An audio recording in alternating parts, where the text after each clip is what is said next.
லிட்ரோ எரிவாயுவுக்கான கேள்வி துரிதமாக அதிகரித்ததை அடுத்து ஒரு சில பிரதேசங்களில் கடந்த காலங்களில் சந்தைக்கான எரிவாயு விநியோகத்தை மேற்கொள்வதில் பாதிப்பு ஏற்பட்டுள்ளது. லாஃப் எரிவாயு நிறுவனம் தமது எரிவாயு சிலிண்டர்களை சந்தைக்கு விநியோகிப்பதை இடைநிறுத்தியுள்ள நிலையில் லிட்ரோ எரிவாயுவுக்கான கேள்வி துரிதமாக அதிகரித்ததை அடுத்து குறித்த நிலை ஏற்பட்டுள்ளது. அதன் அடிப்படையில் நாளாந்தம் சந்தைக்கு விநியோகிக்கும் 1000க்கும் 1200 மெட்ரிக் டனுக்கும் இடையிலான லிட்ரோ எரிவாயுவின் அளவை 1500 மெட்ரிக் டனாக அதிகரிக்க லிட்ரோ நிறுவனம் நடவடிக்கை எடுத்துள்ளது.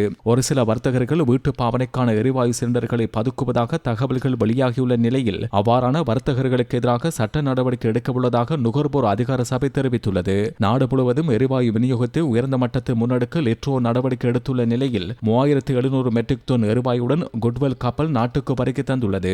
அதிலிருந்து எரிவாயுவை தரையிறக்கும் நடவடிக்கை ஆரம்பிக்கப்பட்டுள்ள நிலையில் சுமார் 3 லட்சம் சிலிண்டர்களை சந்தைக்கு விநியோகிக்க முடியும். அத்துடன் 3900 மெட்ரிக் டன் மற்றும் 3700 மெட்ரிக் டன் எரிவாயு அடங்கிய 2 கப்பல்கள் எதிர்வரும் 25ஆம் மற்றும் 28ஆம் திகதிகளில் நாட்டுக்கு கொண்டு வரப்பட உள்ளன.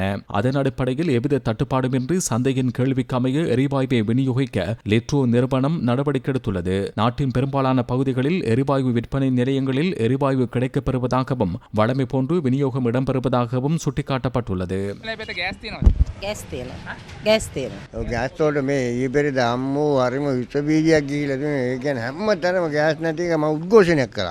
ඉතින් ඇත්තටම දැන් බැලුවම ගෑස් තියෙනවා ඇවිල්ලානේ. බලන්න. ඔක කඩේ තියෙනවානේ. ගෑස්ද? ගෑස් තියෙනවා. නෑ ප්‍රශ්නේ නෑ. මම දෙල්ගොඩ ඉන්නේ. ඒ පැත්තේ දිගටම ගෑස් තියෙනවා. කිසිම අඩුවක් නැහැ ගෑස්. ගෑස් ආවා ඇවිල්ලා තියෙනවා. ඔව්. නිල් පාඩු. ගෑස් තියෙනවා. නෑ එහෙම ගැටලුවක් නෑ. බොරුවටත් කියනවනේ අපිට නම් තියෙනවා දැන්.